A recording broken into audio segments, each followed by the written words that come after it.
খেতে বসুন বলেই ঝনঝন শব্দ তুলে ভাত তরকারির বাটি রাখে মেঝেতে। ক্রমশ কঠিন হচ্ছে সাদের মুখটা এই মেয়ের দুঃসাহস দেখে। হুট করে শক্ত হাতে নিসার হাত টেনে উপরে তুলে শক্ত করে ধরেই দুই চোখে চোখ রেখে বলে, আমি এক্সপ্লেন করতে যাচ্ছি তো, দিবা না? ওসব কথা ধার ধারছে না নিসা। আপাতত মেজাজ তুঙ্গে, তাই দাঁতে দাঁত চেপে নিজেকে ছাড়াতে চায়। সাদ ছাড়ে না। এক হাতে মেয়েটির পেলো ভাত দুটো ধরে রেখেছে, দাঁড়িয়ে আছে শান্ত ভঙ্গিতে। এই মেয়ের জোর দেখবে সে। নিসার আবার কান্না পায়। কি জানি কোন অকাজ করে থানা মারি এসেছে এবার। সবাই শুনলে হাসাহাসির হিড়িক পড়ে যাবে। এই কথা ভাবতেই কান্না পায় ওর। এবার সে একটু শক্তি খাটিয়ে ঘুরে দাঁড়ায়, মুখ ফেরায়। সাদের মেজাজ আর পায়কে তুঙ্গে উঠতেই হ্যাচকা টানে মেয়েটার পিঠ ঠেকায় নিজের বুকে। হাত দুটো তখনও ছাড়েনি। নিসার ব্যথা লাগছে বুঝতে পেরেও ছাড়েনি। ওভাবে দাঁড়িয়ে শান্ত তবে শক্ত গলায় বলল, সেদিন আরও একটা তথ্য দেয়নি। আমি এ ধরনের অতিরঞ্জিত আচরণও প্রয়োজনের বেশি টলারেট করবো না সেবিন। একটু সীমা টানো, হ্যাঁ? নিসা একটু ভয় পেল। এসব কথাও শুনল না, ছাড়াতে চাইল নিজেকে। শুধু বলল, কিছুই শুনতে চাই না আমি। খেয়ে নিন আপনি, আমি পড়তে। কথাটা শেষ করার আগে সাদ ধমকে উঠল, আবার কথা বলে বলছি না এক্সপ্লেন করতে দাও, বলছি না? কি এক্সপ্লেন করবেন? বলবেন সবাই একেবারে ভালো হতে পারে না, ধীরে ধীরে হয়। আচ্ছা বুঝলাম। গলা কাঁপছে নিসার, কিন্তু শুরু করে দেয় সাদের সাথে ধস্তাধস্তি। এবার একটু বেশি জোর খাটালো। হাত দুটো ছাড়াতে নিলে সাদ যখন আরো চেপে ধরলো হাত দুটো, নিসা না পেরে কামড়ে দিল সাদের হাত, ওর দুঃস্বপ্নের বাইরে গিয়ে। সাদ আশা করেনি ওটা। হতভম্ব হয়েই মেয়েটিকে আবারও ধরল খপ করে। টাল সামলাতে না পেরে পড়ে গেল নরম তোষকে দুজন। অভিমানী নাজুক শরীরটার উপর শক্ত পাথুরে ওজনদার লোকটা পড়ায় আটকে উঠল নিসা। পরপর চোখ মুখ খিচিয়ে নিল। সাদ শ্বাস ফেলছে আর চুপচাপ দেখছে ওকে। সময় গড়ায়। সাদের কপালের ভাঁজ ক্রমশ বিলীন হয়। হুট করে চলে যায় অদ্ভুত এক স্বপ্নীল ভুবনে। চোখ মুখ খিচিয়ে বড় বড় শ্বাস ফেলতে থাকা রমণীর চূড়ান্ত সৌন্দর্য ছিটকে পড়ছে কক্ষময়, বিচ্ছে সাদের চোখে। সাদ হঠাৎ ওর কানের কাছে মুখ নিয়ে ধীরে ধীরে বলল, আরও একটা তথ্য তোমাকে দেয়নি। আমি অতটা ভালো হয়ে যাইনি। আমি ইট মারলে পাটকেল ফিরিয়ে দেওয়া পুরুষ, জানো? নিসা চোখ খুলল তৎক্ষণাৎ, কিন্তু আবারও চোখ দুটো খিচিয়ে নিল যখন দুঃসাহসী আর প্রতিশোধ পরায়ণ লোকটা ওর গলা থেকে ওড়না টেনে ছুঁড়ে মারল দূরে। নিসা চমকায়, ছটফটিয়ে উঠবে যখন তখন সাদ ওর দুই হাতের কবজি ধরে আটকে রাখলো তোষকেই। পরপর হুট করে মুখটা এগিয়ে নিল ফর্সা গলার কাছে।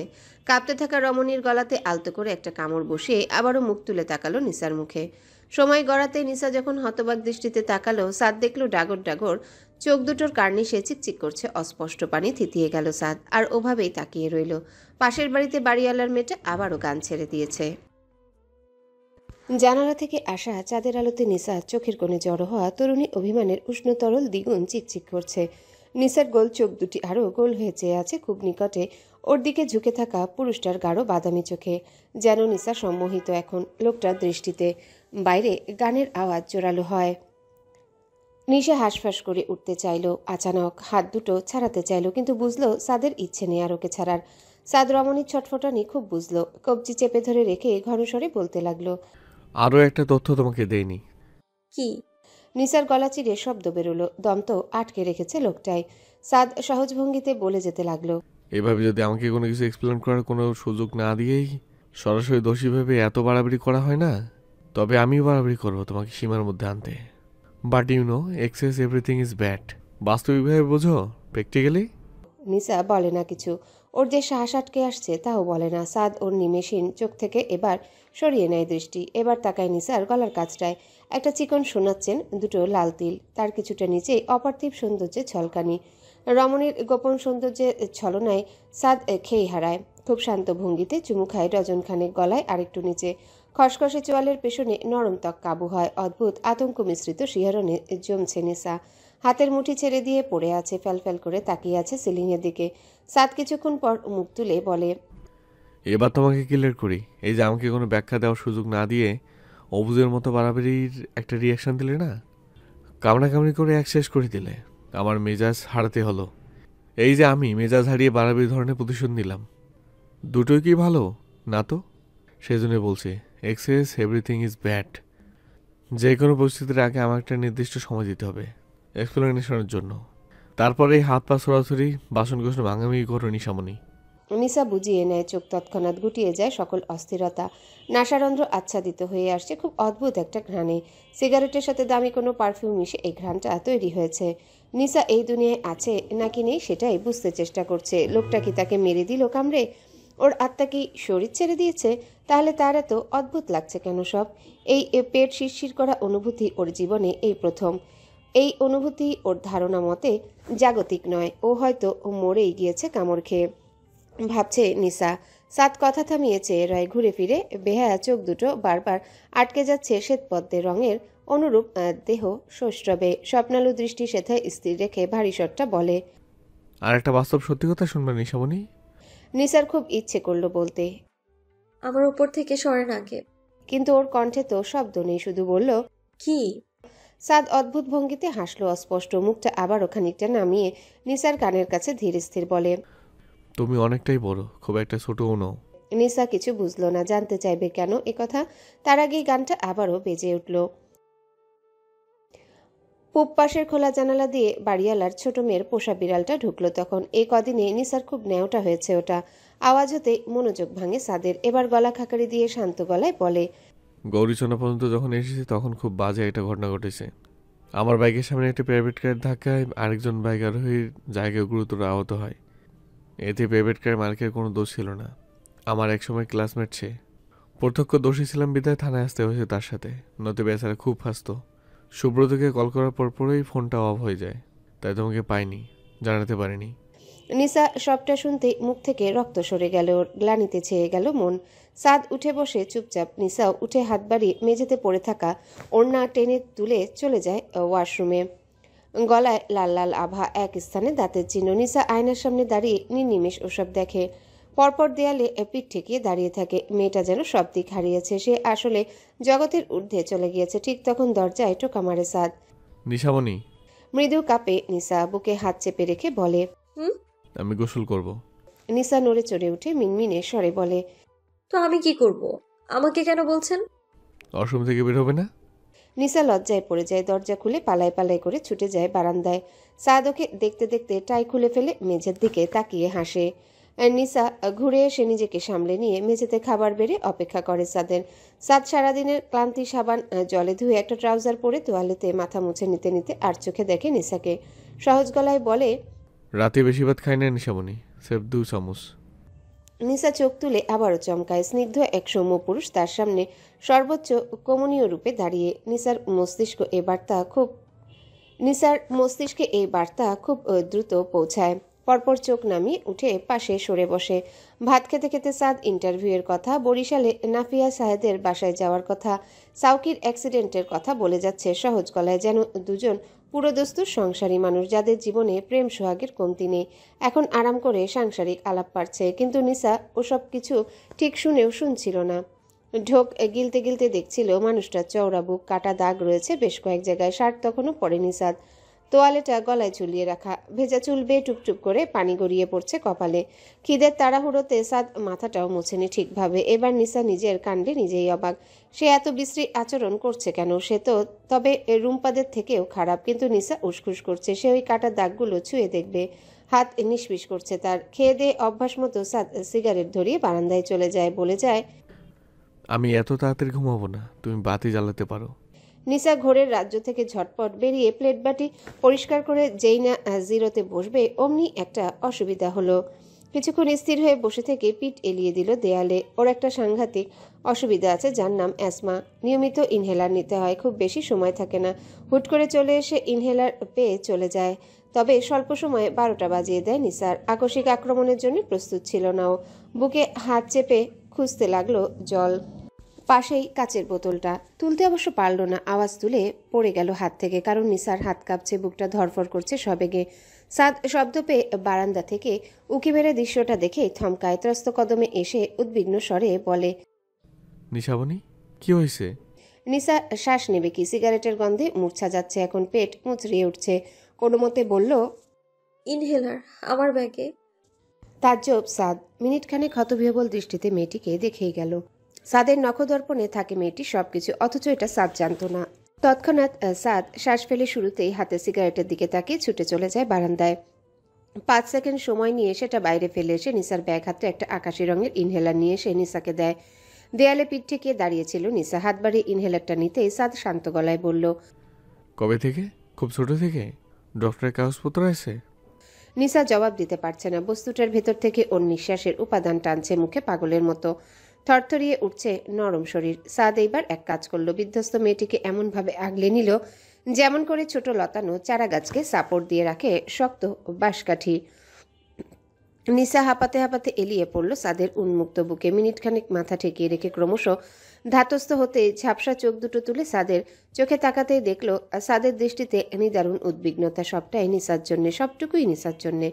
নিসার হঠাৎ মনে হলো এই লোকটা সত্যি তার চমৎকার একটা স্বামী হবে, অত্যন্ত চমৎকার একটা স্বামী। এরপর থেকে পুরো পৃথিবীর মানুষ এসে ওর সামনে ঢাক পিটিয়ে নেচে কুদেও যদি বলে তোর স্বামী রেড ফ্ল্যাগ, মানবে না নিসা, একদমই না। এবার বেশ বুক ভরে শ্বাস নেয় নিসা। গুটিসুটি মেরে সাদের বুকে লেপ্টে থেকে কাতর স্বরে বলে, আপনি ঠিক ধরেছেন, আমি অতটা ছোট নই যতটা আপনি ভাবছেন। বেলস পার্কের পশ্চিমের রাস্তা ধরে হাতে হাত রেখে হাঁটছে নাফিয়া শাহেদ। শাহেদ কোচিং থেকে ফেরার পরে নাফিয়া ঠেলে ঠুলে বের হয়েছে এখানকার তন্দুরি চা খাবে বলে। রাত 12:30টার সময়টাতেও পার্কে খুব ভিড়, নানা বয়সের মানুষ। নাফিয়া খুশি খুশি চোখে আশেপাশ দেখতে দেখতে হাঁটছে আর বকবক করছে জমানো সব কথা, যেগুলো ও ফোনে বলে না। বাড়ির কবুতরগুলোর কথাও বলে দিচ্ছে স্বামীকে। শাহেদ আর চোখে ওকে খানিক সময় দেখে হঠাৎ বলে, এবার কি খাবে? ওখানে বেশ ভালো কোল্ড কফি পাওয়া যায়, নিয়ে আসবো? হেসে মাথা নাড়ায় নাফিয়া। অদূরে খেলা করছে 12 থেকে 13 জন ফুটফুটে বাচ্চা। বাবা মায়ের সাথে হাঁটতে নেমেছে তারাও এত রাতে। নাফিয়া সেদিকে চকচকে দৃষ্টি স্থির রেখে শাহেদকে বলে, তুমি গিয়ে নিয়ে আসো, বরং আমি এই আদরগুলোকে দেখি। শাহেদ নাফিয়াকে রেখে জুস কর্নারে গিয়ে একটা ধাক্কার মতো খায়। ফাতিমা শাহেদকে দেখে ওর কলিগদের এক্সকিউজ মি বলে চেয়ার ছেড়ে উঠে আসে। শাহেদ হতবাক হয়ে বলে, তুমি এখানে কেন এত রাতে? রুবার তাবাসসুম আপাকে নিয়ে নাইট ওয়াকে বেরিয়েছে, কনসার্ট দেখার প্ল্যান ছিল। তুমি এখানে কেন? আর নাফিয়া কখন যাবে বরগুনা? প্রশ্নটি করতে করতে শাহেদের অভিব্যক্তি লক্ষ্য করছে ফাতেমা। অদূরে সোডিয়াম আলোর নিচে বাচ্চাদের সাথে খেলতে থাকা নাফিয়ার দিকে তাকিয়ে আছে। শাহেদ মুখ জুড়ে আতঙ্ক খেলা করছে। ফিচেল হাসলো। ফাতিমা বলল, এভাবে ঘামছো কেন? আমরা কলিগ বলে দিও। আর এত ভয় পেলে পরে সত্যিটা বলবে কি করে ওকে? শাহেদ ফাতিমার কথায় কোনো জবাব না দিয়ে কোল্ড কফি নিয়ে বিল মিটিয়ে বলে, আমাকে না বলে বের হয়ে ঠিক করনি এত রাতে। শিগগির বাড়িতে ফিরবে তুমি। বলেই শাহেদ গিয়ে দাঁড়ায় নাফিয়ার পেছনে। বাচ্চাদের সাথে ছুটাছুটি লাগিয়ে দিয়েছে রীতিমতো। শাড়ির আঁচল কোমরে গুজে লুকোচুরি খেলছে। বাচ্চাগুলোর গার্ডিয়ানরাও বেশ উপভোগ করছে নাফিয়ার সঙ্গ। শাহেদ ওখানেই দাঁড়িয়ে থাকে, কোল্ড কফি খেতে আর ডাকে না নাফিয়াকে। নাফিয়ার খিলখিল বাচ্চা সুলভ হাসি ওর মাথা ধরিয়ে দিয়েছে, বুকের ভেতরে দামামা পেটাচ্ছে। আবার ও চুপচাপ কোল্ড কফির ক্যান ডাস্টবিনে ফেলে নাফিয়াকে ডাকে, নাফিয়া, বাড়িতে যাব, মাথা ধরেছে, চলো। পুরো রাস্তায় চিন্তিত দৃষ্টিতে নাফিয়া শাহেদকে দেখেছে। এর আবার কি হলো? প্রফেসর শাহেদ তালুকদারের আজকাল ক্ষণে ক্ষণে মুড সুইং হয়।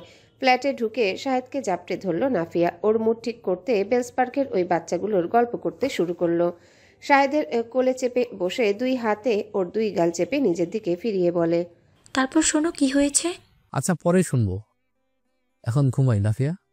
ক্লান্ত ছিল শাহেদের গলা। নাফিয়া অবাক হয়ে কিছুক্ষণ তাকিয়ে রইল। পরপর দুষ্টুমি ভরা হাসি দিয়ে বলল, কি ব্যাপার, তোমার এক্সের জন্য মন কেঁদে উঠল নাকি? শাহেদ অনুভূতিশূন্য দৃষ্টিতে তাকিয়ে আছে।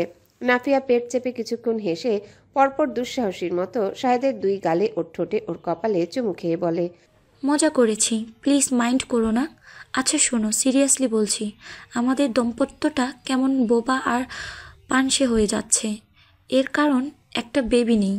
আমি কাল ডাক্তারের কাছে যাব আমার চেক আপ করতে, বুঝলে? শাহেদ চুপচাপ।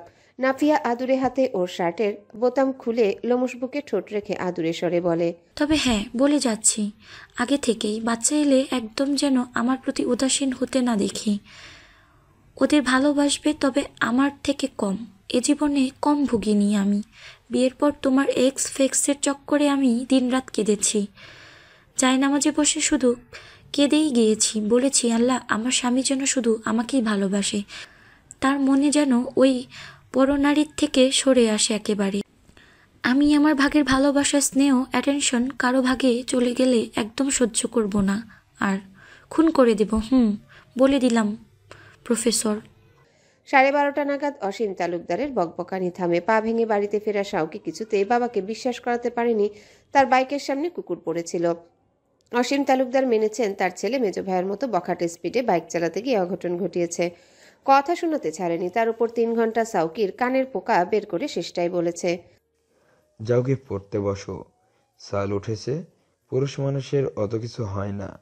বই তো আর হাত পা দিয়ে পড়বে না, পড়বে চোখ আর মাথা দিয়ে, সেটা ঠিক আছে না? শাহনাজ এসে স্বামীকে টেনে নিয়েছেন কক্ষে। সাউকি বই হাতে থমথমে মুখে ড্রয়িং রুমে বসে আছে। এইমাত্র একটা ব্যথানাশক ক্যাপসুল গিলেছে, তাই স্থির আছে। সিমিন লটকানো মুখে ছোট ভাইকে বকা খেতে দেখেছে। মামাকে সেও খুব ভয় পায়। ছোট ভাইয়া আজ কিছু করেনি, তাতেই এত কথা শোনালো। এখন যদি জানতে পারে মেজ ভাই আজ কোনো কারণে থানায় ছিল, তবেই সেরেছে। ঝামেলা চায় না সিমিন, তাই ওসব কথা মামার থেকে চেপে গিয়েছে। ফোন হাতে সিমিন এবার সাউকির সম্মুখে এসে বসে ওকে সহজ করতে বলে ওঠে। ভাইয়া 2 পর্ব আপলোড দিয়েছি গল্পের, এরপর আর আগাতে পারছি না, কি লিখবো? কপাল কুচকে নেয় সাউকি, বিরক্ত গলায় বলে, তুই রাইটার, সব যদি আমি বলে দেই তাহলে সেটা কেমন হলো? তুমি তো শুধু আইডিয়া দেবে, লেখনি তো আমার। প্লিজ বলো কি লিখবো? নায়ক নায়িকার এরপরে দেখা কোথায় হয়? সাউকি চুপ হয়ে যায়, খানিক বাদে বলে, তুই শিওর এই নার্সিং পড়ুয়া কালো মেয়েটিকেই গল্পের নায়কের নায়িকা বানাবি? পাঠকরা আগ্রহ পাচ্ছে। আরে পাচ্ছে কি, সবাই তো শুধু পড়তেই চাইছে, শুধু আবদার করছে। আপু, নায়ক যেন একটু সাহসী আর মার ডাঙ্গা হয়। সবাই এমন নায়ক পছন্দ করে কি না? আচ্ছা, সে না হয় নায়কের ক্যারেক্টার ডেভেলপমেন্ট দেখাবো, ভিতর থেকে সাহসী বানাবো। তুমি ওদের দ্বিতীয় পরিচয়ের আইডিয়া দাও। সাউকি ভীষণ আগ্রহ বোধ করছে বোনের লেখালেখিতে। নড়ে চড়ে বসে আশেপাশে সতর্ক দৃষ্টি ফেলে শ্বাস টেনে চোখ বুজে এবার মনে করে নেয় সকালে সেই হসপিটালের ঘটনা। নরম হাতে পেশেন্টদের ট্রিটমেন্ট করছে একটা কৃষ্ণবর্ণের রূপবতী বিষণ্ণ মেয়ে। সাউকির হাত টেনে ড্রেসিং করিয়ে দিয়ে ব্যান্ডেজ করে দিয়ে ওষুধ বুঝিয়ে দিচ্ছে, কণ্ঠে অকৃত্রিম দরদ। সিমিনকে ওসব বলতেই সিমিন খুশি হয়ে বলে, বাহ, চমৎকার। এরপর লিখবো একদিন রাস্তায় নার্স মেয়েটাই মাথা ঘুরে পড়ে যায়, নায়ক তাকে কোলে তুলে রিকশায় উঠিয়ে হসপিটালে নিয়ে যায়। ভীষণ রোমান্টিক হতে চলেছে গল্পটা। আচ্ছা, নায়িকার নাম নিশি বাদ দিয়ে মূর্ছনা দেব? পাগল তুই। আচ্ছা, দেব না, তবে আমি নায়কের নাম দিয়েছি কিন্তু শুভ্র। পাঠকরা প্রথম পর্বেই শাওকি নামটা পছন্দ করেনি, পরে ভেবে দেখলাম শুভ্র নামটা খুব যায় এই চরিত্রের গল্পের সাথে, ছেলেদের সাথে। হুমায়ুন আহমেদের শুভ্রর মতো। সাউকি মুখ কালো করে বলে, নামটাও বাদ দিয়েছিস আমার? পাঠক নিচ্ছে না তো। আচ্ছা, পাঠক যদি আমার ভীতু ভীতু চরিত্র না পছন্দ করে, তবে এন্ডে আবার আমাকেই টপকে দিস না, মেরে দিস না শুভ্রকে। না না, তা দেব না। আমি চাই লিখে গিয়ে রাত 1টার মধ্যে নেক্সট পর্ব আপলোড দিতে হবে। বাই। সিমিন চলে যায়। ও ঘর থেকে তখন আবারও খেকিয়ে ওঠেন অসীম তালুকদার। বলেছি সিমেনের কাছ থেকে কি তুমি পড়া বুঝে নিচ্ছ? এত কিসের গুজুর গুজুর ফুসুর ফুসুর? মূর্ছনা বই হাতে উপুর হয়েছিল তখন। 2 কাপ কড়া লিকার খেয়ে শরীরকে বুঝিয়ে নিয়েছে আজ সারা রাত জাগবে। প্রচুর পড়া জমে আছে। বড় ম্যাডামকে ঠান্ডা রাখতে তাকে বাড়তি তেল মালিশ দিতে গিয়ে পড়া হয়ে ওঠে না ঠিকঠাক। এমন সময় সুপ্তি এলো। ওর অভ্যাস মতো দরজা প্রায় ভেঙে ভেতরে ঢুকলো। হাঁপাতে হাঁপাতে বলল, মূর্ছনা, কাহিনী ঘটে গেছে ভাই। উঠে বসে মূর্ছনা চোখ থেকে রিডিং চশমা খুলে অবাক গলায় বলল, রাত 2টোর সময় কি কাহিনী ঘটলো আবার? সুপ্তি ওর পাশে বসে ফোনটা উঁচু করে ধরে রেখে ব্যতিব্যস্ত গলায় বলে, ঘটেছে এই ফোনে। ফোনে? বলছিলাম না, লেখিকা সুরাইয়া সুলতানা একটা নতুন গল্প শুরু করেছেন। তো ওই গল্পের প্রথম 2টো পর্ব আজ সময় করে পড়লাম, এবং জানিস কি হলো? শুনলে তোর গা কাটা দিবে। অধৈর্য মূর্ছনা ধমক দিয়ে বলল, বললে বল, নয়তো যা এখান থেকে। তৎক্ষণাৎ ওর 2 কাঁধে হাত রাখে সুপ্তি। চাপা স্বরে চেঁচিয়ে বলে, এই গল্পের নায়িকা নার্সিং স্টুডেন্ট, নায়ক কসমেটিক্সের দোকানদার।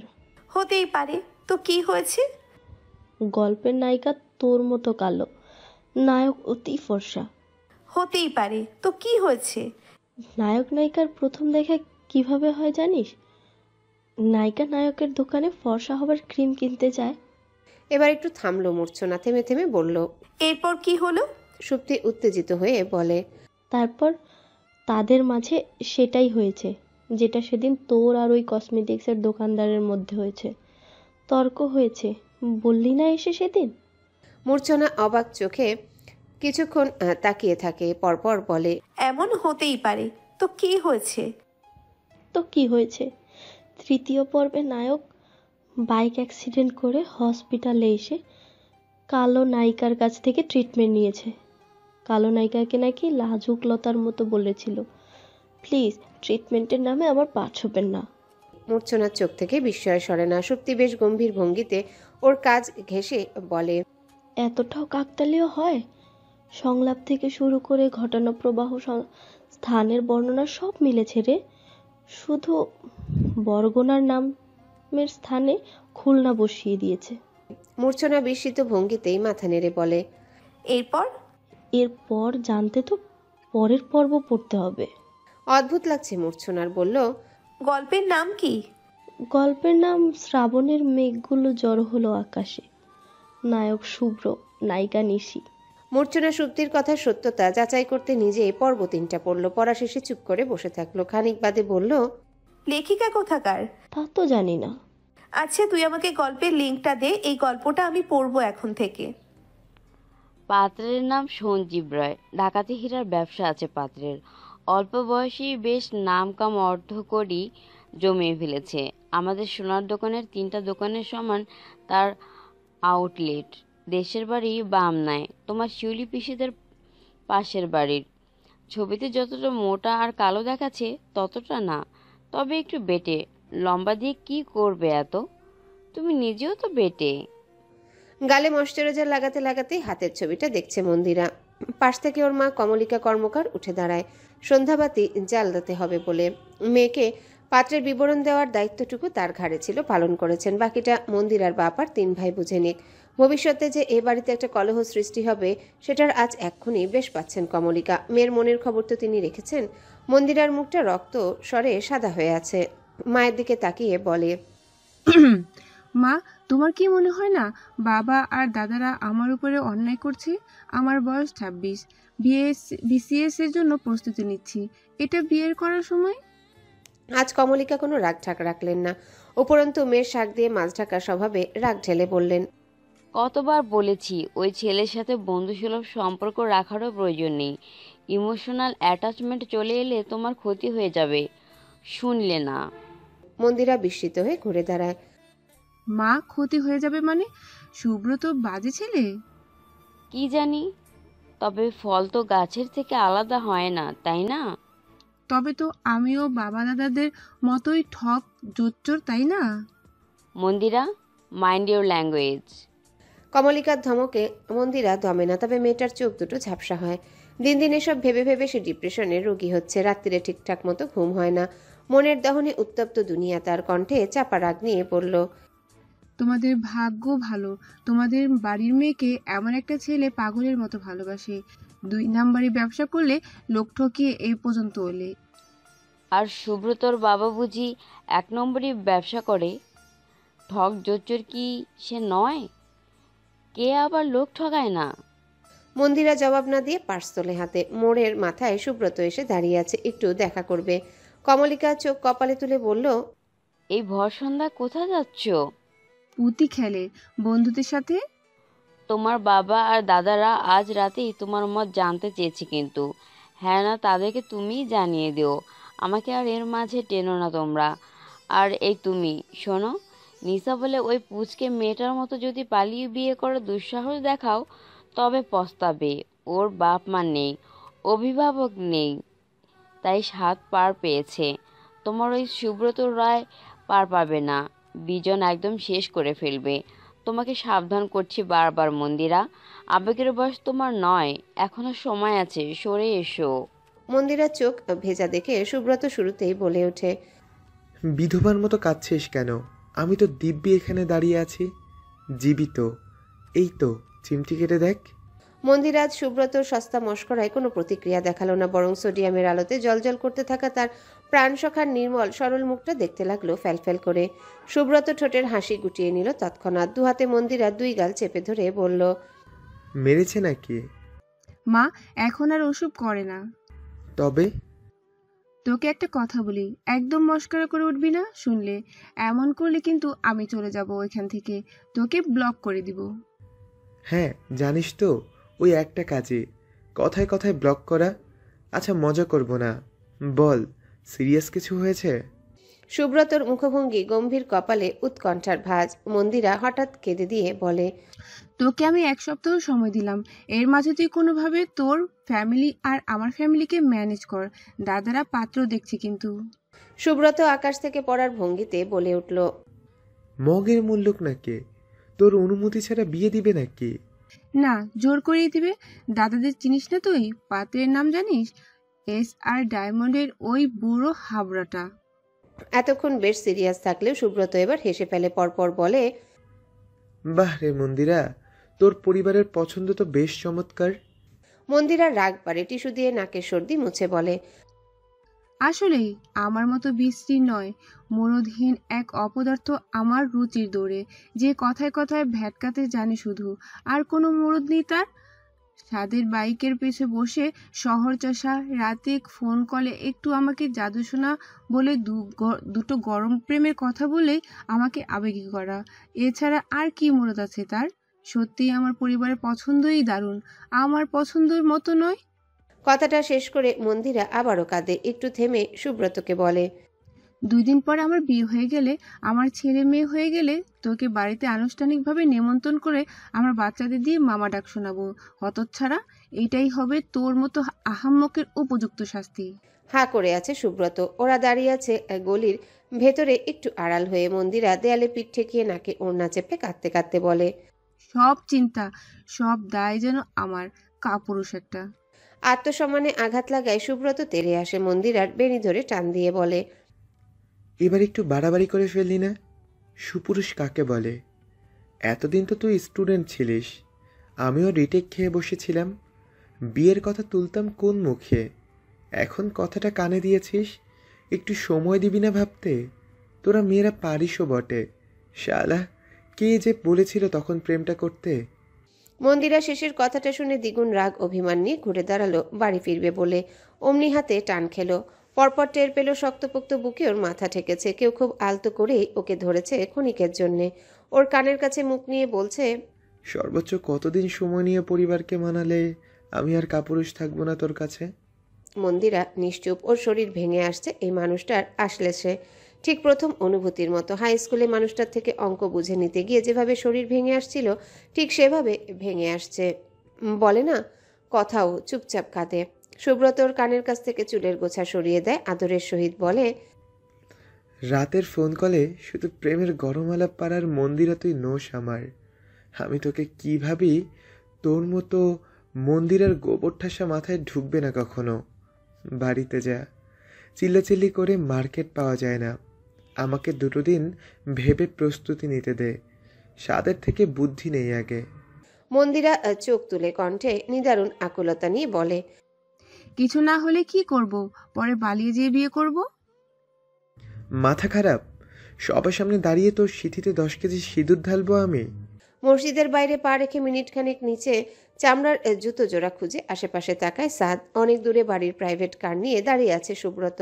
স্বপ্ন স্কোয়ারের সামনে পুকুর পাড়ে, যেখানে সবসময় দাঁড়িয়ে থাকে বন্ধুর অপেক্ষায়। সাদের গায়ে একটা সাদা পাঞ্জাবি। শুক্রবার মসজিদে আসা হয়, তাই এটা পড়া হয়। সুব্রতর সামনে এসে দাঁড়াতে সুব্রত হাত বাড়িয়ে দেয় জিলিপি নিতে। সাদ পকেট থেকে কাগজে মোড়ানো জিলিপিটা দেবে, তার আগে সুব্রত হাত ফিরিয়ে নিয়ে হো হো করে হেসে উঠল। আরে মজা করেছি, এটা এখন থেকে বাড়িতে গিয়ে নিশাকে দিস। সাদ সরু চোখে তাকিয়ে জিলাপিটা জোর করে সুব্রতর হাতে ধরিয়ে দিয়ে বলে, 2টো এনেছি ইমাম সাহেবের কাছ থেকে, তুই এটা নি। সুব্রত হাসে, তবে ওর হাসিটা আজকে রোজকারের মতো প্রাণোচ্ছল নয়, বেশ চিন্তিত মুখভঙ্গি। সাদ ওকে পড়ে ফেলে চট করে। পরপর গাড়িতে উঠে বসে বলে, মন্দিরের বাড়িতে আমি না হয় যাব সব বলতে, তোর বাড়িতেও কি আমাকে গিয়ে বলতে হবে? প্যান্টের ভেতরে মুতি দিবি না তো বলতে গিয়ে? সুব্রত দাঁতে দাঁত পিষে ড্রাইভিং সিটে গিয়ে বসে বলে, তুই আর মন্দিরে আমাকে একটু সম্মান দিয়ে কথা বলতে চাস না কেন, বলবি? তুই সেটা যোগ্য না। শ্বাস ফেলে সুব্রত এবার বেশ মন খারাপ করে বলে, it is a matter of হতাশা। তোকে কাল কথা দিয়ে এসেছি, 3 দিনের ভেতরে সবটা ম্যানেজ করব। সিটে গায়ে এলিয়ে সাদ চোখ বুজে নেয়, মাথা ভর্তি হয়ে আছে রাজ্যের কথা। নিসা আজ শুক্রবার একটা স্পেশাল কোচিং ক্লাস করতে গিয়েছে, ও বাড়িতে এসেছে কিনা জানা হয়নি। আজ বিকেল নাগাদ সাদের ইন্টারভিউয়ের রেজাল্ট দেবে। এত কিছু পাশে সরিয়ে রেখে ঠান্ডা গলায় বলে, হ্যালো বন্ধুরা, পরবর্তী পার্ট খুব তাড়াতাড়ি আসবে, তো সবাই অপেক্ষায় থাকো।